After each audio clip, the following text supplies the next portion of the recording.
ജമാഅത്തിന്റെ നിബന്ധനകളെ കുറിച്ചാണ് ഇന്ന് നമുക്ക് പറയാനുള്ളത്.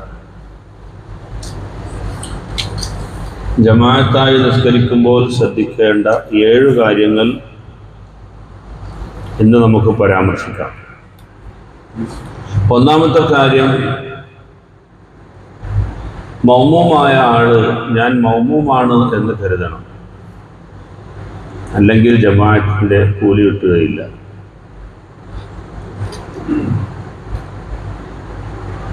ജമാഅത്ത് സഹീഹാവുകയുമില്ല. ഞാൻ മൗമൂമാണ് എന്ന് കരുതാതെ ഇമാമായി നിൽക്കുന്ന ആളുടെ പോക്കും വരവും ശ്രദ്ധിച്ച് അദ്ദേഹം പോകുമ്പോൾ പോവുക, അദ്ദേഹം സലാം വീട്ടുന്നത് വരെ കാത്തു നിൽക്കുക, ഇതുപോലെയുള്ള കാര്യങ്ങളിൽ ഞാൻ മൗമൂമാണ് എന്ന് കരുതാതെ ഒരാൾ തുടർന്നാൽ അദ്ദേഹത്തിൻ്റെ നിസ്കാരം ബാത്തിലാവും. കാരണം ഇമാമും മൗമൂമായി അദ്ദേഹം ബന്ധമില്ലല്ലോ. ഞാൻ മൗമൂമാണ് എന്ന് കരുതുമ്പോഴാണ് ഇമാമുമായിട്ടുള്ള അറ്റാച്ച്മെന്റ് വരുള്ളൂ.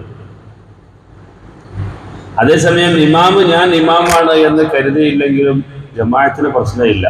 മൗമൂമിനെ സംബന്ധിച്ചിടത്തോളം ഇമാമിന്റെ കൂലിയില്ലാന്നേ ഉള്ളൂ.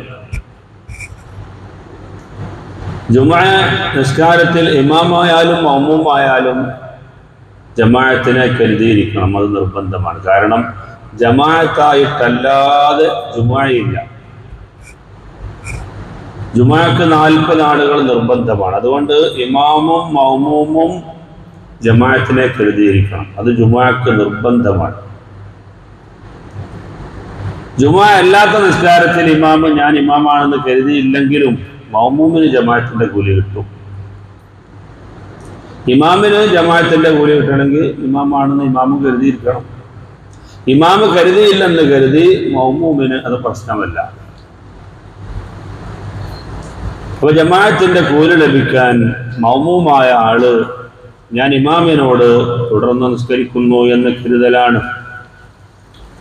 അമ്മൽ ഇമാമു ഫലാ തജിബു അലൈഹി നിയ്യത്തുൽ ഇമാമത്തി ഫീ ഗൈരിൽ ജുമുഅത്തി വൽ മുആദ. മടക്കി നിസ്കരിക്കുന്ന നിസ്കാരത്തിലും ജുമുഅ നിസ്കാരത്തിലും അല്ലാതെ ഇമാമാണ് എന്ന് കരുതിയിരിക്കൽ നിർബന്ധമില്ല. എന്തിന്? മൗമൂമിന്റെ ജമാഅത്തിന്റെ കൂലി മൗമൂമിന് ലഭിക്കാൻ ഇമാമാണെന്ന് കരുതിക്കൊള്ളണമെന്നില്ല. അപ്പൊ നമ്മൾ ജമാഅത്തിലേക്ക് വരുന്ന സമയത്ത് ഇമാമിനൊന്ന് തോണ്ടും. അത് ഇമാമിന്റെ ആ പോക്ക് വരവ് നമ്മൾ അറിയുന്നതിന് വേണ്ടിയാണ്. കാരണം ഇമാമ് സുജൂദിലേക്ക് പോയി, ആ പോണ പോക്ക് നമ്മൾ കാണും.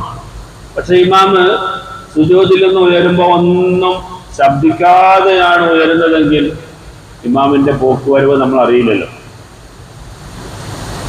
അതുകൊണ്ട് മൗമൂമായ ആള് ഒരാളോട് തുടർന്ന് നിസ്കരിക്കുമ്പോൾ അയാൾ അങ്ങനെ തോണ്ടണം എന്ന് അറിയിക്കണം, അത് സുന്നത്താണ്. ബാക്കി ഒരു മൗമൂം ഉണ്ട് എന്ന കാര്യം ഇമാമിനെ അറിയിക്കണം, അത് സുന്നത്ത്. ഇമാമിനെ അറിയിച്ചില്ല എന്ന് കരുതി നമ്മുടെ നിസ്കാരം സഹീഹാകാതിരിക്കുകയില്ല, നമ്മുടെ ജമാഅത്തിനെ അത് ബാധിക്കുകയില്ല. നമ്മൾ ജമാഅത്താണ്, മൗമൂമാണ്, അല്ലെങ്കിൽ ഇമാമിനോട് തുടർന്ന് നിസ്കരിക്കുന്നു എന്ന് മൗമൂമായ ആള് കരുതിയാൽ തന്നെ മൗമൂമിന് കൂലി ലഭിക്കും. ഇമാമും കൂടി കരുതുമ്പോൾ ഇമാമിനും ആ കൂലി ലഭിക്കും. ജമാഅത്തിന്റെ കൂലി നമുക്കറിയാമല്ലോ, 27 ഇരട്ടിയാണ് അതിന്റെ പ്രതിഫലമെന്ന് കഴിഞ്ഞ ക്ലാസ്സുകളിലെല്ലാം നമ്മൾ വിശദീകരിച്ചതാണ്. ജുമുഅ നിസ്കാരത്തിൽ ജമാഅത്തായിട്ട് തന്നെ നിർവഹിക്കണം. അതുപോലെ മടക്കി നിസ്കരിക്കുന്ന നിസ്കാരത്തിലും ജമാഅത്തായി നിർവഹിക്കണം. നമ്മളൊരിക്കൽ സൂചിപ്പിച്ചിട്ടുണ്ട്, ഒരു നിസ്കാരം നമുക്ക് വേണമെങ്കിൽ 2 വട്ടം നിസ്കരിക്കാം. ഏത് ഫർള് നിസ്കാരവും ആ ഫർള് നിസ്കാരത്തിന്റെ ശേഷമുള്ള സുന്നത്ത് നമസ്കാരവും മടക്കി നിസ്കരിക്കൽ, ജമാഅത്തായി മടക്കി നിസ്കരിക്കൽ സുന്നത്തുണ്ട്. നമ്മൾ ജമാഅത്തായിട്ടോ അല്ലാതെയോ നിസ്കരിച്ചു, ഒരു ഫർള് നിസ്കാരം നിർവഹിച്ചു, അപ്പൊ പള്ളിയിൽ ഒരാൾ ഇങ്ങനെ കയറി വന്നു. ഒരു ഉദാഹരണം പറയാം, ഇങ്ങനെ നിസ്കരിക്കാനുള്ളൊരു സാഹചര്യം. അപ്പൊ അദ്ദേഹം ഒറ്റയാനായി പള്ളിയിൽ വരുന്നു, അയാൾക്ക് നിസ്കരിക്കാൻ ആരുമില്ല, അദ്ദേഹം ജമാഅത്തിന് താല്പര്യമുള്ള ഒരാളാണ്. അപ്പൊ അദ്ദേഹം നമ്മളോട് ചോദിക്കുകയാണ്, നിങ്ങൾ നിസ്കരിച്ചോ? അപ്പൊ നമ്മൾ നിസ്കരിച്ചിട്ടുണ്ട്. അദ്ദേഹത്തിന് ജമാഅത്തിന് താല്പര്യമുണ്ട് എന്ന് നമ്മൾ അറിഞ്ഞപ്പോൾ നമ്മൾ അദ്ദേഹത്തിന്റെ കൂടെ ജമാഅത്തിന് നിന്നുകൊടുത്തു. എങ്കിൽ അത് സുന്നത്തായ കാര്യമാണ്. ആ നിസ്കാരത്തിൽ ഇമാമ് നിർബന്ധമായും ജുമാഅ പോലെ ഞാൻ ഇമാമാണ് എന്ന് കരുതാം. അല്ലാത്ത നിസ്കാരങ്ങളിൽ, ജുമാഅയും ഈ മടക്കി നിസ്കരിക്കുന്ന നിസ്കാരവും അല്ലാത്ത നിസ്കാരങ്ങളിൽ ഇമാമ് ഞാൻ ഇമാമാണ് എന്ന് കരുതിക്കൊള്ളണം എന്നില്ല. ആർക്ക് വേണ്ടി? മൗമൂമിന് കൂലി കിട്ടാൻ വേണ്ടി. ഇമാമിന് കൂലി കിട്ടണമെങ്കിൽ ഇമാമും കൂടി കരുതിയിരിക്കണം, അത് വേറെ കാര്യം. അതാ വലാകിൻ തുൻദബു ഫീഹി, ഇമാമാണ് എന്ന് കരുതൽ സുന്നത്താണ്. ഹത്താ തഹ്സുല ലഹു ഫളീലത്തു ജമാഅത്തി, എന്നാലേ ജമാഅത്തിന്റെ കൂലി ഇമാമിന് ലഭിക്കുകയുള്ളൂ. ഇമാമ് കരുതിയില്ലെന്ന് വിചാരിച്ച് മൗമൂമിന് പ്രശ്നമില്ല. ഫലൗ താബഅ മുസല്ലിൻ ആഖറ ഫീ ഫിഅലിൻ ഔ സലാമിൻ മിൻ ഗൈരി നിയ്യത്തി ഇബ്തിദാഇൻ ഔ ശാഖൻ ഫീഹാ ബطلت സ്വലാത്തുഹു ഇൻ ഖാല ഇന്തിദാറുഹു. ഇമാമിനോടൊപ്പം നിസ്കരിക്കുന്നു എന്ന് മൗമൂമ കരുതാതെ ഇമാമിനെ ഇങ്ങനെ കാത്തു നിൽക്കുകയാണ്. ഇമാമ പോകുന്നു, എന്നിട്ട് ഇമാമിന് അദ്ദേഹത്തിന്റെ തസ്ബീഹുകളൊക്കെ കഴിഞ്ഞിട്ട് ഇമാമിന് വേണ്ടി കാത്തു നിൽക്കുന്നു. അത് ചെയ്യാൻ പാടില്ല. ഇമാമിനോടൊപ്പം ഇങ്ങനെ ഓതി എന്ന് വിചാരിച്ച് പ്രശ്നമല്ല. പക്ഷെ പ്രവൃത്തി, അതുപോലെ സലാം വീട്ടാൻ വേണ്ടിയൊക്കെ ഇമാമിനെ കാത്തു നിൽക്കുന്ന ഒരവസ്ഥ. എന്ന് പറഞ്ഞാൽ മുമ്പിൽ നിൽക്കുന്ന ആള് അദ്ദേഹം ഇമാമിനോടൊപ്പം കരുതിയിട്ടുമില്ല. ചിലപ്പോ നമുക്ക് ഇമാമിന് ഒരു ഇഷ്ടമില്ലാത്ത ഒരാളായിരിക്കാം. എന്ന് പറഞ്ഞാൽ അദ്ദേഹത്തിന്റെ ഒപ്പം നമ്മൾ കൂടിയപ്പോൾ മനസ്സിലായി അദ്ദേഹത്തിന് ഫാത്തിഹയൊന്നും ഓതാൻ അറിയില്ല, അദ്ദേഹത്തിന്റെ ഒരു അക്ഷരം ശരിയല്ല. നമുക്ക് അറിയാവുന്ന ഒരു അക്ഷരം ഇമാമിന് അറിയില്ല എന്ന് ബോധ്യപ്പെട്ടാൽ നമ്മൾ അദ്ദേഹത്തോട് തുടരാൻ നിർവാഹമില്ലല്ലോ. അപ്പൊ നമ്മൾ നിസ്കാരത്തിൽ ഞാൻ ഇമാമിനെ വിട്ടുപിരിയുന്നു എന്ന് കരുതണം. അത് അല്ലാഹുവും പടച്ചവനുമൊക്കെ അദ്ദേഹമൊക്കെ ആയിട്ടായിക്കോട്ടെ, നമുക്കിപ്പോ അതൊന്നും നോക്കണ്ട എന്ന് പറഞ്ഞാൽ പോരാ. നമ്മുടെ ദൃഷ്ടിയിൽ ഇമാമിന്റെ നിസ്കാരം സ്വഹീഹായിരിക്കണം. നമ്മുടെ ദൃഷ്ടിയിൽ ഇമാമിന്റെ നിസ്കാരം സ്വഹീഹ് അല്ല എങ്കിൽ പിന്നെ അദ്ദേഹത്തോട് നമ്മൾ തുടരാൻ പാടില്ല. അപ്പൊ നമ്മൾ തുടർന്നു, പിന്നെയാണ് അദ്ദേഹത്തിന്റെ ഫാത്തിഹ ശരിയല്ല എന്ന് തോന്നിയത് എങ്കിൽ അപ്പോൾ തന്നെ നമ്മൾ കരുതണം ഞാൻ ഇമാമിനെ വിട്ടുപിരിയുന്നു എന്ന്. പക്ഷെ നമ്മൾ പൊതുവായ ഒരു ജമാഅത്തിലിപ്പോ നമ്മളെങ്ങനെ ഇമാമിനെ വിട്ടുപിരിഞ്ഞാലും നിസ്കരിക്കുക. അപ്പൊ ഇമാമിനോടൊപ്പം തന്നെ നമ്മൾ ഇങ്ങനെ നിസ്കരിക്കും. ഇമാമ പോകുമ്പോ പോവും, ഇമാമ എണീക്കും. അതിന് കുഴപ്പമില്ല. എന്ന് പറഞ്ഞാൽ ഇമാമിനെ നമ്മൾ കാത്തു നിൽക്കുന്ന ഒരവസ്ഥ ഇല്ലാതെ നമുക്ക് ചെല്ലാനും പറയാനുള്ള കാര്യങ്ങളൊക്കെ ചൊല്ലി യാദർച്ഛികമായി ഇമാമിനോട് ഇങ്ങനെ ഒപ്പം പോയി വന്നു, അതുകൊണ്ട് കുഴപ്പമില്ല. നിസ്കാരം നമ്മുടെ പ്രവർത്തനങ്ങൾ പൂർണ്ണമാകാതെ ഇമാമിനോടൊപ്പം നിയ്യത്ത് വെക്കാതെ ഇങ്ങനെ പോവുക വരിക, അതിനുവേണ്ടി കാത്തു നിൽക്കുക. അതുപോലെ സലാം വീട്ടാൻ വേണ്ടി ഇമാമിനെ കാത്തു നിൽക്കുക, അതെല്ലാം നിസ്കാരത്തെ ബാത്തിലാക്കുന്ന കാര്യമാണ്. ഇല്ലാതെ ഒരു പിന്തൽ വരുന്നില്ല മൗമൂമിന്റെ പ്രവർത്തനത്തിൽ. ഇമാമിനെ കാത്തു നിൽക്കുന്ന ഒരു പ്രശ്നമില്ല. അദ്ദേഹം ചൊല്ലിത്തീരുമ്പോ ഇമാമിനും തീരുന്നു, ഇമാം പോകുമ്പോ അയാൾ പോകുന്നു, ഇമാം എണീക്കുമ്പോ അയാൾ എണീക്കുന്നു. എന്നാൽ ഇമാമിനോടൊപ്പം കരുതൊന്നുമില്ല, അദ്ദേഹം ജമാഅത്തിനെ കരുതിയതുമില്ല. എല്ലാം യാദർച്ഛികമായി എല്ലാം സംഭവിക്കുന്നു, അതിന് പ്രശ്നമില്ല. ഇത് വളരെ ശ്രദ്ധിക്കേണ്ട കാര്യമാണ്. അപ്പൊ എന്തൊക്കെ കരുതാം? എന്തിൽ മൗമൂമു അന്നഹു യുസല്ലി ജമാഅത്തൻ, ഇമാമിന് മൗമൂമിന് ഞാൻ ജമാഅത്തായി നിസ്കരിക്കുന്നു എന്ന് കരുതാം, ഒന്നാമത്തെ നിയ്യത്ത്. അല്ലെങ്കിൽ ഞാൻ മൗമൂമാണ് എന്ന് കരുതാം, ജമാഅത്തായി നിസ്കരിക്കുന്നു എന്ന് കരുതാം, ഒരു നിയ്യത്ത്. അല്ലെങ്കിൽ ഞാൻ മൗമൂമാണ് എന്ന് കരുതാം, അല്ലെങ്കിൽ ഞാൻ ഇമാമിനോടൊപ്പം നിസ്കരിക്കുന്നു. أصلي الفرض صلاة الصبح ركعتين متوجها إلى القبلة أداء لله تعالى موموما جماعة أو مع الإمام. അപ്പൊ ഒരു കാര്യം അതാണ്, ജമാഅത്തിന്റെ കൂലി കിട്ടണമെങ്കിൽ ഞാൻ മൗമൂമാണ് എന്ന് മൗമൂമ് കരുതിയിരിക്കണം. ഇമാമും ജമാഅത്തിന്റെ കൂലി കിട്ടണമെങ്കിൽ ഞാൻ ഇമാമാണ് എന്ന് കരുതിയിരിക്കണം. ജുമാ അല്ലാത്ത നിസ്കാരത്തിൽ ഇമാമാണ് എന്ന് കരുതിയില്ലെന്ന് കരുതി മൗമൂമിന് കൂലി ലഭിക്കാതിരിക്കുകയില്ല. രണ്ടാമത്തെ കാര്യം അദമു തഖദ്ദുമിൻ അലൽ ഇമാമി ഫിൽ മൗഖിഫി, നൃത്തത്തിൽ ഇമാമിനേക്കാൾ മുണ്ടാതിരിക്കലാണ്. ഇമാമു മുമ്പിലും മൗമൂമു ബാക്കിലും അങ്ങനെ തന്നെ വേണം. ഒരിക്കലും ഇമാമിനേക്കാൾ മുമ്പിൽ മൗമൂമു വരാൻ പാടില്ല. അതെങ്ങനെ? ബിഅഖ്ബിൽ ഖായിമി വൽ മുസ്തൽഖി, മലർന്നു കിടക്കുന്ന ആളും അതുപോലെ നിൽക്കുന്ന ആളുടെയും ശ്രദ്ധ മടമ്പ് കൊണ്ടാണ് വേണ്ടത്.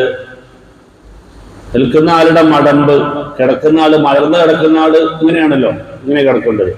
കിബിലെന്ന് വെച്ചോളി, എങ്കിൽ ഇങ്ങനെയാണ് വെക്കേണ്ടത്. അപ്പൊ ഈ മടമ്പുകാൽ ഇമാമിന്റെ മടമ്പിനേക്കാൾ മുന്താൻ പാടില്ല. ഒരാൾ നല്ല വലിയ കാലുള്ള ഒരാളാ, ഇമാമ് ചെറിയ കാലുള്ള ആളാ. അപ്പൊ മടമ്പ് ബാക്കിലാണെങ്കിൽ പോലും വിരല് മുമ്പിലാണ്, അത് പ്രശ്നമില്ല. മടമ്പ് കൊണ്ട് ഇമാമിനേക്കാൾ മുന്താതിരുന്നാൽ മതി.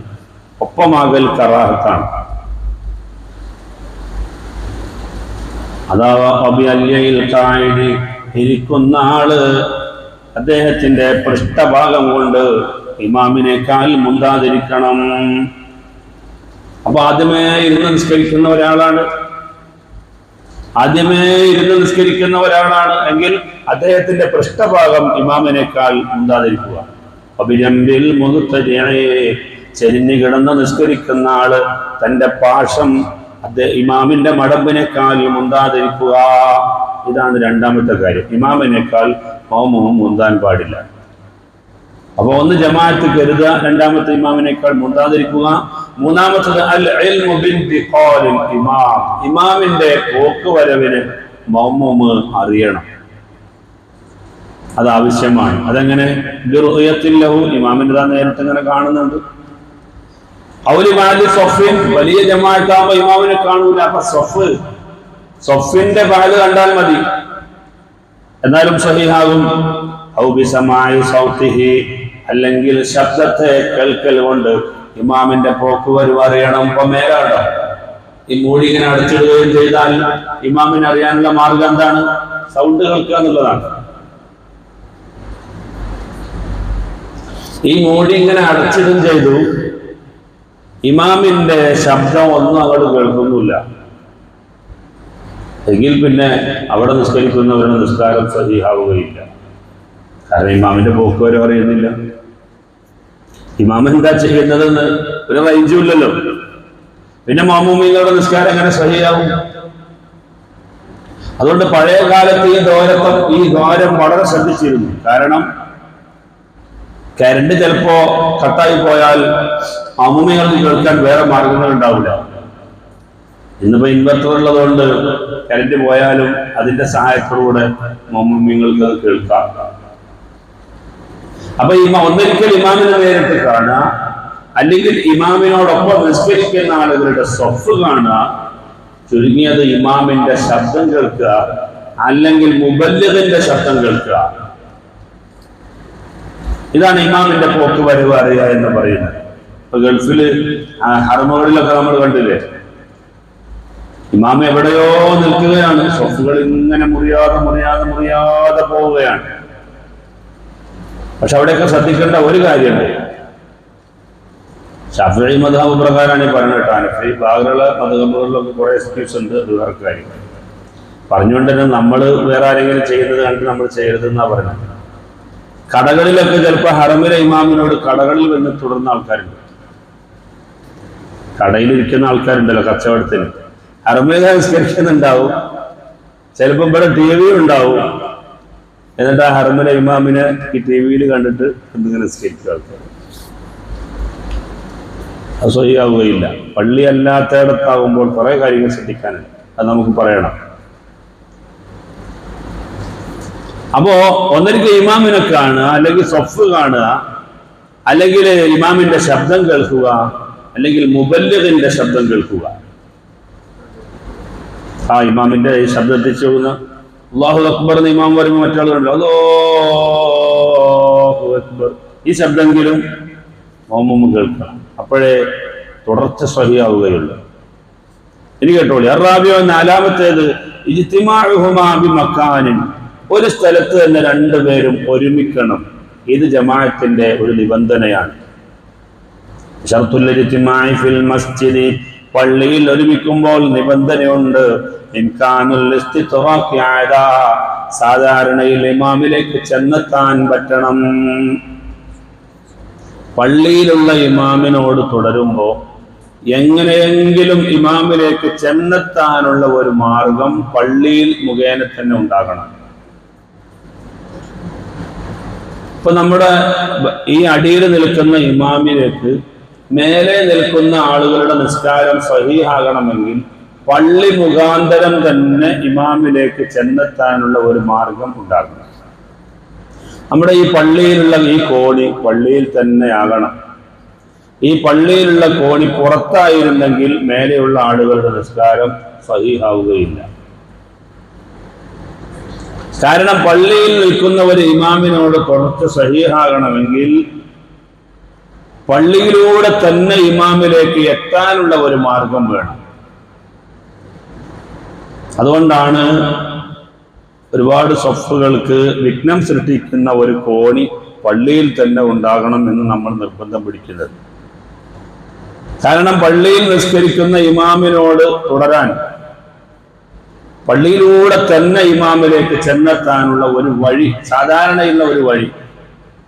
ഈ പള്ളിക്ക് കോണി ഇവിടെ ഇല്ല, പുറത്താന്ന് വിചാരിച്ചോളി, അത് പള്ളിയുമല്ല എങ്കിൽ കേവലം ഈ ഒരു ദ്വാരം കൊണ്ട് മാത്രം പുറത്ത് സ്വഹിയാവുകയില്ല. പള്ളിയിൽ നിൽക്കുന്ന ഇമാമിനോട് പള്ളിയിൽ നിൽക്കുന്ന ആളുകളുടെ തുടർത്ത് സ്വഹീഹാകണമെങ്കിൽ പള്ളിയിലൂടെ തന്നെ ഇമാമിലേക്ക് ചെന്നെത്താനുള്ള ഒരു മാർഗം വേണം.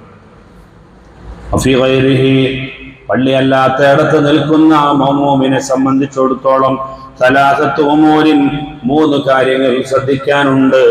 അല്ലവലു ഇംകാനുൽ ഇസ്തിഖറാഖ്, ഒന്നാമത്തെ കാര്യം ഇമാമിലേക്ക് നെഞ്ച് തിരിയാതെ തന്നെ ചെന്നെത്താനുള്ള സൗകര്യം വേണം. ഇപ്പോ മേലെ നിൽക്കുന്ന ഈ ഒന്നാം സഫിൽ നിൽക്കുന്ന ഒരു മഅ്മൂം അടിയിൽ നിൽക്കുന്ന മഅ്മൂമിലേക്ക് എത്തണം എന്ന് വിചാരിച്ചാൽ അദ്ദേഹത്തിന് നെഞ്ച് തിരിച്ച് ബേക്കിലൂടെ ഇങ്ങനെ നടന്നു വന്നാലേ എത്തും, അല്ലെ? പള്ളിയാകുമ്പോൾ അത് പ്രശ്നമല്ല. നെഞ്ച് തിരിച്ചാണെങ്കിലും നടന്ന് ഇമാമിലേക്ക് നടന്നെത്തണമെന്നല്ല, എത്താനുള്ള ഒരു വഴി കാണണം. അവിടെ തുടർച്ച സ്വഹിയാവുകയുള്ളൂ. പള്ളിയാകുമ്പോൾ നെഞ്ച് തിരിച്ചാലും കുഴപ്പമില്ല. പള്ളി അല്ലാത്ത ഒരു സ്ഥലമാണെങ്കിൽ നേരെ തന്നെ ഇമാമിലേക്ക് എത്താൻ, നേരെ എന്ന് പറയുമ്പോൾ ചിലപ്പോൾ വലത് ഭാഗത്തിലൂടെ അങ്ങോട്ട് നീങ്ങി അങ്ങനെ നേരെ, അല്ലെങ്കിൽ ഇടത് ഭാഗത്തേക്ക് നീങ്ങി നേരെ എത്താനുള്ള വഴി അതുണ്ടായിരിക്കണം. നെഞ്ച് തിരിയുന്ന ഒരവസ്ഥ പള്ളി അല്ലാത്തയിടത്ത് ഉണ്ടാകരുത്. അപ്പോൾ തുടർച്ച സ്വഹീഹാവുകയില്ല. ഇപ്പൊ ഉദാഹരണത്തിന് പറയാം, അത് പള്ളിയല്ല, ആ ഭാഗം പള്ളിയല്ലല്ലോ, അതുപോലെ ഇതും പള്ളിയല്ല. ഇതാ ഈ സൊഫ് കണ്ട ആ വാതിലിന്റെയും മുമ്പിലാണുള്ളത്. ഇത് വളരെ ശ്രദ്ധിക്കേണ്ട ഒരു കാര്യമാണ്. പലയിടത്തും അബദ്ധം സംഭവിക്കും. നമ്മൾ വേറെയുള്ള പള്ളികളിലൊക്കെ പോകുമ്പം കിട്ടുന്ന സ്ഥലത്ത് നിസ്കരിക്കാന്ന് വിചാരിച്ചാൽ സ്വഹിയാവൂല, തുടർച്ച സ്വഹിയാവൂല. എത്രയോ സ്ഥലങ്ങളിൽ ഇതുണ്ട്, ശ്രദ്ധിച്ചോളി. ഈ സൊഫ് കണ്ടോ, ഈ സൊഫിന്റെ നേരെ ബാക്കിലാണ് വാതിലുള്ളത്. അപ്പുറത്ത് ഇപ്പൊ പള്ളിയല്ല. ഈ സൊഫിന്റെ നേരെ തന്നെ ഒരു സൊഫ് അപ്പുറത്തുണ്ട് എന്ന് വിചാരിച്ചോളി. ഒരു യഥാർത്ഥത്തിൽ ഇമാമിനെ കാണുന്നുണ്ട് ഈ ജനാദിലൂടെ. പക്ഷെ ഇമാമിലേക്ക് ചെന്നെത്താനുള്ള മാർഗം ബാക്കിലോട്ട് നെഞ്ച് തിരിച്ചിട്ട് വരണം. അപ്പോൾ ആ വാതിലിന്റെ മുമ്പിലുള്ള, അത് പള്ളി അല്ലെങ്കിൽ തുടർച്ച സ്വഹിയാവുകയില്ല. തുടർച്ച സ്വഹിയാവും, ആ വാതിലിന്റെ ബാക്കിലുള്ള ആളുകൾക്കൊക്കെ സ്വഹിയാവും. കാരണം ആ വാതിലിന്റെ അപ്പുറത്തുള്ള ആളുകൾക്ക് ഇമാമിലേക്ക് ചെന്നെത്താൻ നെഞ്ച് തിരിയാതെ തന്നെ ചെന്നെത്താനുള്ള മാർഗമുണ്ട്. അതുകൊണ്ട് ഇപ്പൊ ഈ വാതിലില്ല, അവിടെയാണ് വാതിലെന്ന് വെച്ചോളി. ഈ സൊഫ് ഇങ്ങനെ കണ്ടിന്യൂ ആയിട്ട് പോവാണ്, അപ്പുറം പള്ളിയുമല്ല എങ്കിൽ ആ വാതിലിന്റെ മുമ്പിലുള്ള ഒരാളുകളുടെയും നിസ്കാരം സഹിയാവുകയില്ല. കാരണം ഇമാമിലേക്ക് നെഞ്ച് തിരിക്കാതെ, ഖിബിലയിൽ നിന്ന് നെഞ്ച് തെറ്റിക്കാതെ എത്തിക്കാനുള്ള മാർഗം ഇല്ല. പള്ളിയാകുമ്പോൾ അത് പ്രശ്നമല്ല. പള്ളിയിൽ മേലുള്ള ആളുകൾക്ക് ഇവിടെ തുടർച്ച സഹിയാകാൻ ബാക്കിനാണ് ഇപ്പൊ കോണി. പക്ഷെ അത് പള്ളി ആയതുകൊണ്ട് ഒരുപാട് എക്സ്ക്യൂസ് ഉണ്ട്. 300 മുഴം അകലം ഇമാമിൽ നിന്ന് മഅ്മൂമിനുണ്ടായാൽ ജമാഅത്തിന്റെ കൂലിയില്ല. നിസ്കാരം ജമാഅത്തിന്റെ കൂലിയില്ല, തുടർച്ച സഹിയാവുകയില്ല. പക്ഷെ പള്ളിയാകുമ്പോൾ 300 മുഴം അകലമുണ്ടെങ്കിലും പ്രശ്നമില്ല. അടക്കപ്പെട്ട ഒരു വാതിലാണ്, അപ്പുറത്ത് പള്ളിയാണ് ഇപ്പുറത്തും പള്ളിയാണ് എങ്കിൽ ആ അടക്കപ്പെട്ട വാതിലുണ്ടെങ്കിൽ പോലും പള്ളി ആയതുകൊണ്ട് പ്രശ്നമില്ല. പക്ഷേ നമ്മുടെ വീട്ടിലാണ് ഒരു റൂം, അപ്പുറത്ത് ആളുകളുണ്ട് ഇപ്പുറത്തും ആളുകളുണ്ട്, വാതിലടച്ചിട്ടുണ്ട്, തുടർച്ച സഹിയാവുകയില്ല. മയ്യത്ത് നിസ്കാരം നടക്കുമ്പോ മയ്യത്ത് വെച്ച പെട്ടിയുടെ മൂടി അടക്കപ്പെട്ടിരിക്കുന്നു, അതിന് കുറ്റിയിട്ടിട്ടുണ്ട് എങ്കിൽ പോലും പള്ളിയിലാകുമ്പോൾ ആ തുടർച്ചയ്ക്ക് പ്രശ്നമില്ല നിസ്കാരത്തിന്. പക്ഷെ പള്ളി അല്ലാത്ത ഒരു സ്ഥലത്താണ്. ഇപ്പൊ ഗൾഫിൽ നിന്നൊക്കെ കൊണ്ടുവരുന്ന മയ്യത്തുണ്ടാവും. ഗൾഫിൽ നിന്നൊക്കെ കൊണ്ടുവരുന്ന മയ്യത്ത് ഫ്രീസറിൽ വെച്ചിട്ട് 4, 5, 6 ചിലപ്പോൾ 1 മാസമൊക്കെ കഴിഞ്ഞിട്ട് പാക്കാക്കി വരുന്ന മയ്യത്തുണ്ടാവും. അത് തുറക്കാനേ പറ്റൂല, തുറന്നാൽ നമ്മളവിടെ നിൽക്കൂല, ബോധം കിട്ടങ്ങ് വീഴും, അത്രയും വലിയ പാടായിരിക്കും. അപ്പൊ അത് നല്ലോണം ബന്ധമാക്കിയിട്ട് ആ പെട്ടി തുറക്കാൻ പറ്റാത്ത വിധത്തിലാക്കിയിട്ടായിരിക്കും കൊണ്ടുവരിക. ക്രിസ്ത്യാനികളുടെ മയ്യത്ത് പെട്ടി പോലെ ഒരു പ്രത്യേക പെട്ടിയിൽ സജ്ജീകരിച്ചാണ് കൊണ്ടുവരുന്നത്. അത് നമ്മൾ പള്ളിയിലേക്കൊന്നും കൊണ്ടുപോകണ്ട എന്ന് വിചാരിച്ചിട്ട് മയ്യത്ത് വെച്ചിട്ട് നിസ്കരിച്ചാൽ നിസ്കാരം സഹിയാവുകയില്ല. കാരണം ആ മയ്യത്ത് പെട്ടിയിൽ നിന്ന് എടുത്തിട്ടില്ല. പക്ഷെ പള്ളിയിലാണ് എങ്കിൽ പോലും അതിന് പ്രശ്നമല്ല. അപ്പൊ പള്ളിക്ക് ഒരുപാട് എക്സ്ക്യൂസുകൾ ഉണ്ട് എന്നർത്ഥം. പള്ളിയിൽ നിൽക്കുന്ന ഇമാമിനോട് മേലെ നിൽക്കുന്ന ആൾക്ക് തുടരാൻ ബാക്കിലൂടെയാണെങ്കിലും ശരി ഒരു വഴി ഉണ്ടായാൽ മതി. പള്ളിയിൽ നിന്ന് തന്നെ ഒരു വഴി വേണം, അത്രയേ ഉള്ളൂ. കോണി വഖഫ് അല്ലെങ്കിൽ സഹിയാവുകയില്ല. കോണി വഖഫ് അല്ലെങ്കിൽ സഹിയാവുകയില്ല. അതുകൊണ്ട് പള്ളി നിൽക്കുന്ന കോണി നിൽക്കുന്ന അത്രയും ഭാഗം അതും വഖഫാകും. ഇതിപ്പോ അങ്ങേ വാതിൽ വരെ വഖഫാണ്. അതിന്റെ അപ്പുറത്തേക്ക് സൗകര്യപൂർവ്വം നമ്മുടെ കാര്യങ്ങൾ ചെയ്യാൻ വേണ്ടിയാണ് അങ്ങനെ ഒരു പന്തൽ സജ്ജീകരിച്ചിരിക്കുന്നത്. എല്ലാ പള്ളിക്കും ഒരു വരാന്ത, പഴയ കാലം മുതൽക്ക് തന്നെ പള്ളിയുടെ ഹുർമത്ത് പാലിക്കാൻ ഒരു വരാന്ത നേരത്തെ തന്നെ സജ്ജീകരിച്ചത് അതിനു വേണ്ടിയാണ്.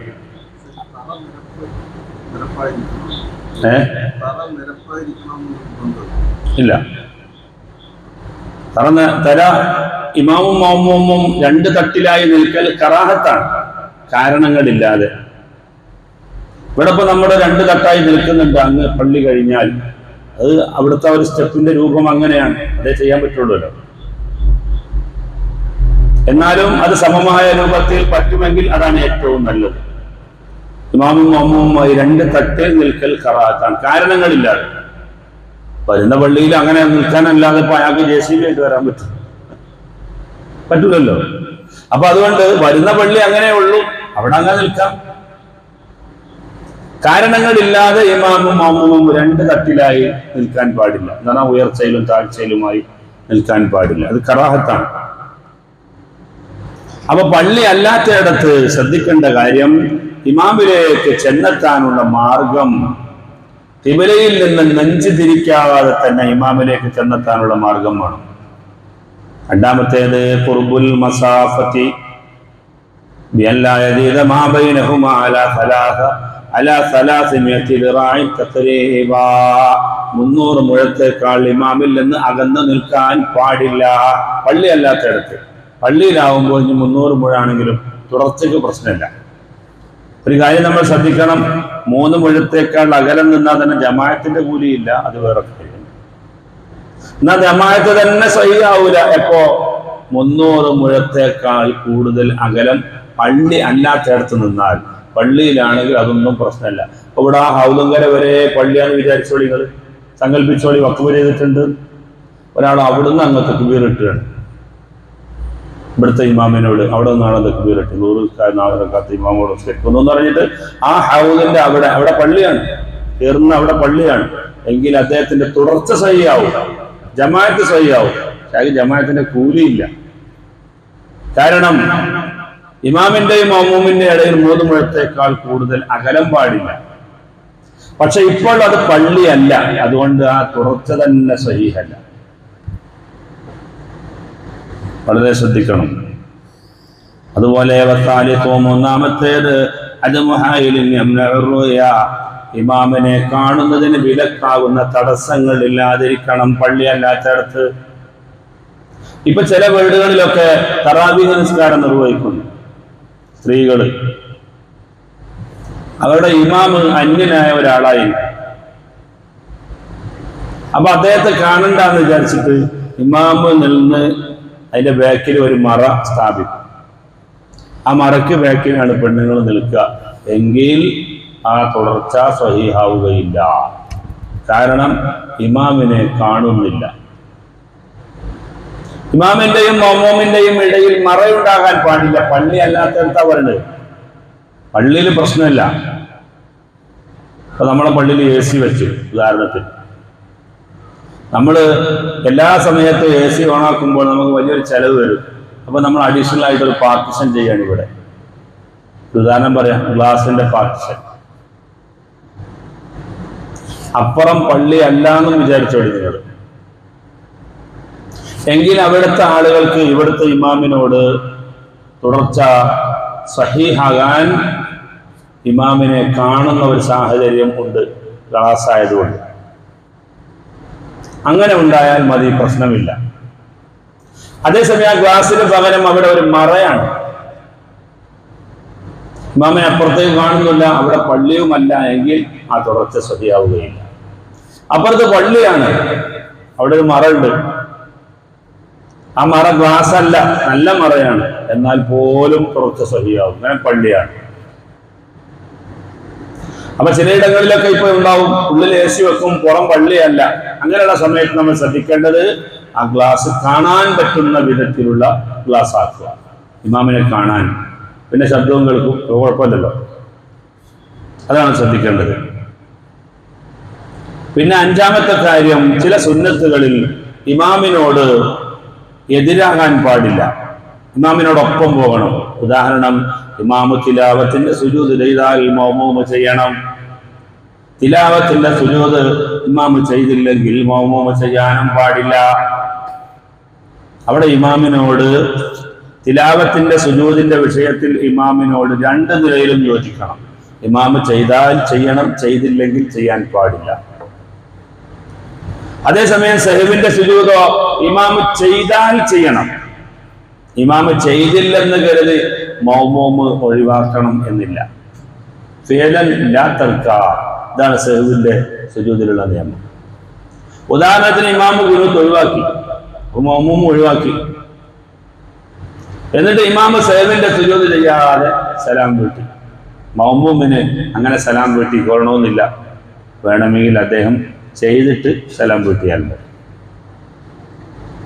മഅ്മൂമ് ചെയ്യുമ്പോൾ ഇമാമിന് ഓർമ്മ വന്നു, ഇമാമ് അങ്ങ് ചെയ്തു എങ്കിൽ പിന്നെ ആ ഇമാമിനോട് തുടർന്നുകൊണ്ട് തന്നെ ബാക്കിയുള്ള കാര്യങ്ങൾ മഅ്മൂമ് ചെയ്യണം. ഇമാമ് സുജൂദ് ചെയ്യുമ്പോഴാണ് മഅ്മൂമ് സുജൂദിലേക്ക് വന്നെങ്കിൽ മഅ്മൂമ് ഇടയിലെ ഇരുത്തത്തിലേക്ക് വന്നിട്ട് പിന്നെ സുജൂദിലേക്ക് പോകാം. അദ്ദേഹം ചെയ്തത് കൂട്ടൂല. എന്നിട്ട് ഇമാമ് സലാം വീട്ടിയതിന് ശേഷം മഅ്മൂമ് സലാം വീട്ടണം. അതുപോലെ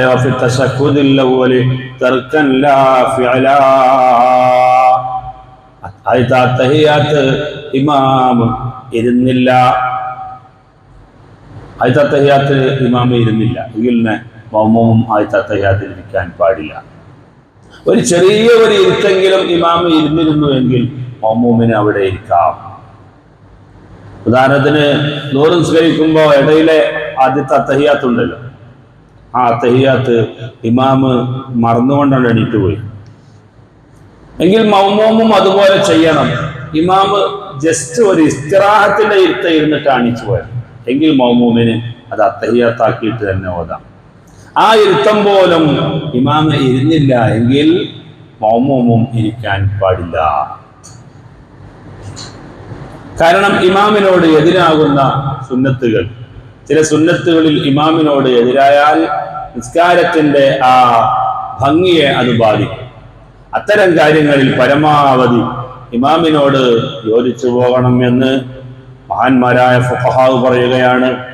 അസാദിസു, ആറാമത്തെ കാര്യം, രണ്ടുപേരുടെയും നിസ്കാരം യോജിക്കണം, യോജിപ്പുണ്ടാകണം.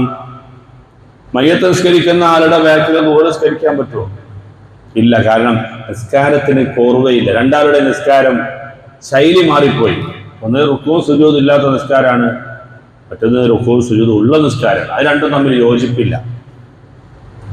അതേസമയം ദുഹർ നിസ്കരിക്കുന്നവന്റെ ബാക്കിൽ അസ്ർ നിസ്കരിക്കാം, അസ്ർ നിസ്കരിക്കുന്നവന്റെ ബാക്കിൽ ദുഹർ നിസ്കരിക്കാം. ഖളാ ആയവന്റെ ബാക്കിൽ അദാ ആയി നിസ്കരിക്കാം, അദാ ആയവന്റെ ബാക്കിൽ ഖളാ ആയി നിസ്കരിക്കാം.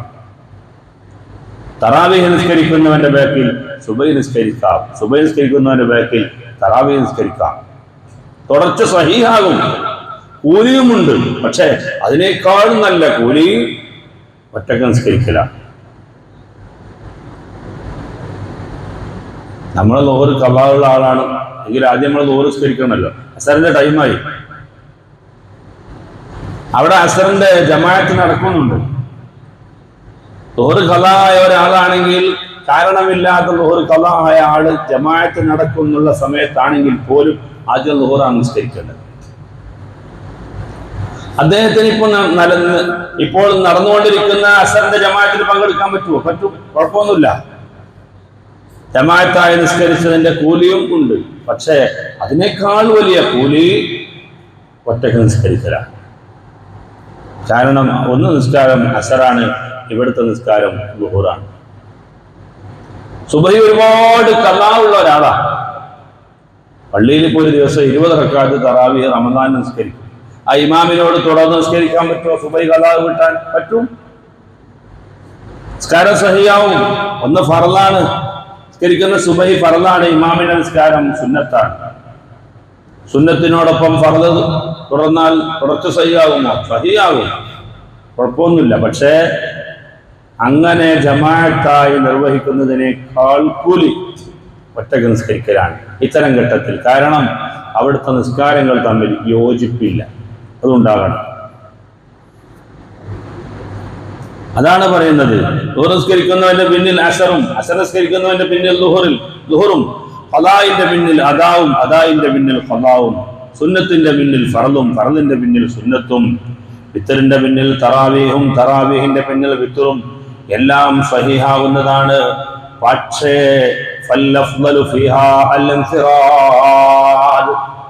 ഇവിടെയൊക്കെ ജമാഅത്ത് സഹിയാവുകയും കൂലി ലഭിക്കുകയും ചെയ്താൽ പോലും ഒറ്റക്ക് നിസ്കരിക്കലാണ് ഏറ്റവും കൂലി എന്ന് മഹാന്മാരായ ഫുഖഹാവ് പറയുകയാണ്. പിന്നെ പ്രവർത്തനങ്ങളിൽ ഇമാമിനോട് തുറന്നു പോകണം. ഇമാമ് ചെയ്തിട്ടേ മഅ്മൂമ് ചെയ്യാവൂ.